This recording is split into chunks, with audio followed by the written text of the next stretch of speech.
සමහර දවස් තියෙනවා හිත කොච්චර ශක්තිමත් කරගෙන ඉන්න උත්සාහ කළත් පුංචි දෙයකින් පවා ගොඩාක් හිත රිදෙන අතීතයේ දේවල් මතක් වෙන අයින්වීම් මතක් වෙන අපිට වෙනස් කරන්න බැරි දේවල් ගැන හිත අපිම අපේ හිත වෙහෙසට පත් කරගන්නවා.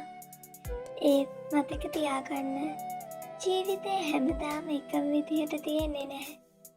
කාලය විසින් ගොඩක් දේවල් වෙනස් කරනවා. සමහර මිනිස්සු අපේ ජීවිතවලට එනවා.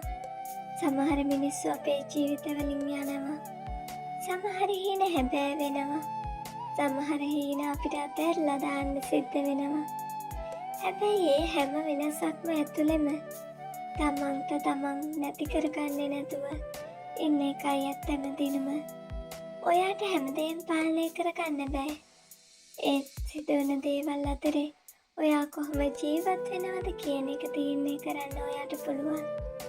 හිත රිදෙන හැම වෙලාවකම හැම දෙයක්ම අවසන් වුණා වගේ දැනෙන හැම වෙලාවකම බලාපොරොත්තු අතාරින්න එපා. මොකද අඳුර වැඩිම වෙලාව එළිය වැටෙන්න ඔන්න මෙන්න තියෙන වෙලාව වෙන්න පුළුවන්. අද ඔයාට නොපෙනෙන හොඳ දවසක් හෙට ඔයා ඉදිරියේ තියෙන්න පුළුවන්. ඒ නිසා අද දවස අමාරුයි කියලා හෙට දවස ගැන තීරණය කරන්න එපා.